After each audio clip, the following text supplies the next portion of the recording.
Hello friends, welcome to the All or None Law video lectures. Today we'll talk about a quick overview of hypertension, a very common disease that you see. So let's start off with the definition. The best definition has been provided by the American College of Cardiology and American Heart Association. So a normal blood pressure, and this is in regards to adults. So the normal blood pressure is defined as any systolic blood pressure of less than 120 millimeters of mercury or a diastolic blood pressure of less than 80 millimeters of mercury. An elevated blood pressure is considered to be, which is nothing but a pre-hypertension. So this is the first stage which leads eventually to the hypertension, and that's the elevated blood pressure. And these are the recent guidelines from ACC and AHA. Systolic blood pressure is anything between 120 to 129 and diastolic blood pressure of less than 80. So you see the diastolic blood pressure is still less than 80 to be considered as the normal to the pre-hypertension. The hypertension really begins when the blood pressure is greater than 130 for systolic, and for diastolic it's greater than 80. And there are two different stages in it, and this staging, stage 1 and stage 2, will help you more in terms of picking whether when it comes to the treatment aspect, and we'll talk that in a couple of minutes. So you see stage 1 is hypertension, systolic blood pressure between 130 to 139, and diastolic blood pressure between 80 to 90.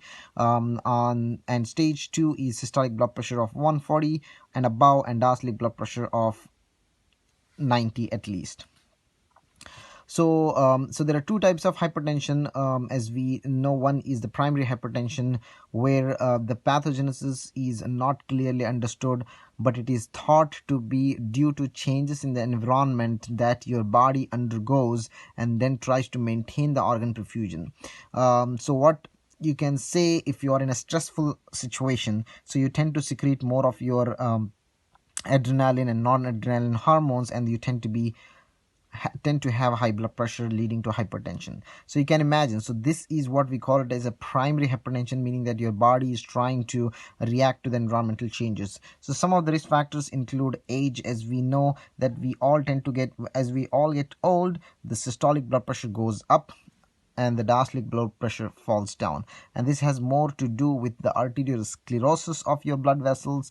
The second factor is the obesity. Again, you can imagine obesity acts like, if you remember from the classes from your physics, it's like having the conductors in parallel. So there is something called as in series and in parallel. So obesity increases the resistance just like a conductor when it is arranged in a parallel form.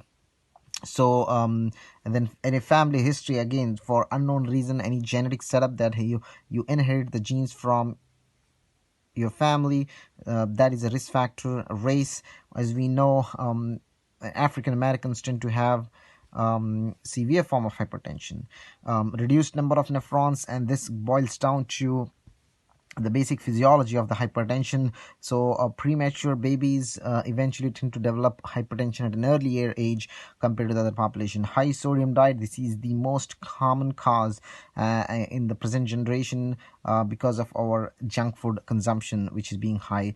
Excessive alcohol consumption and then physical inactivity is also thought to be some of the risk factors for primary hypertension. Why it is important to remember these risk factors is because when you are treating, you can target at these risk factors first before instituting the pharmacotherapy. Now, that's why this becomes important, because our ultimate goal is to focus on the treatment of the hypertension.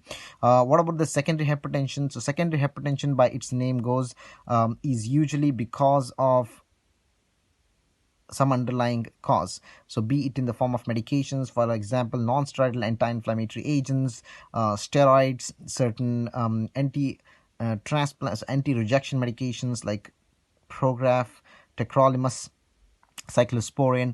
So there are certain class of medications which tend to raise your blood pressure. Any renal diseases like chronic kidney disease, glomerulonephritis, nephritic syndromes, primary hyperaldosteronism, renovascular hypertension like in the form of reninoma, obstructive sleep apnea, very under-recognized cause for secondary hypertension. Pheochromocytoma, rare, more common in children than in adults. Cushing syndrome, these days it's very common because of the external use of the steroids rather than intrinsic problems, endocrine disorders in the form of hypo and hyperthyroidism, and then lastly the coarctation of aorta. Once again, why these are important when it comes to the treatment aspect, you will think about these things in order to correct the hypertension. So what will be the treatment for the hypertension? So basically, when you get a patient, you diagnose them with to have a hypertension based on that criteria we just talked about, according to the AHA and ACC guidelines. Usually you need at least two blood pressures in the office setting to diagnose hypertension. So you just don't go by the first blood pressure reading. So you check the blood pressure. If it's little high, you ask the patient to come back in a few weeks and you check it, and you think that it's still elevated, that's when you label them as hypertensive. What you can start off with, if the blood pressure is still in stage 1 hypertension or in the beginning of the stage 2, in my opinion, you can still start off with lifestyle modifications, and which includes lifestyle modifications that can be modified. For example, based in your diet, if you're eating high salt, so you got to cut back on your salt intake. If you're an obese person, then you have to lose weight in order to do that. If you have excessive alcohol consumption, then you stop that. You're using any medication that will cause hypertension, you would stop that. So that will be the lifestyle modifications. We have so many different classes when it comes to the pharmacotherapy. Each class of medication can be a big lecture by itself, but I will just briefly go through here. Although I have put thiazide type diuretics on the top of the list, according to the recent JN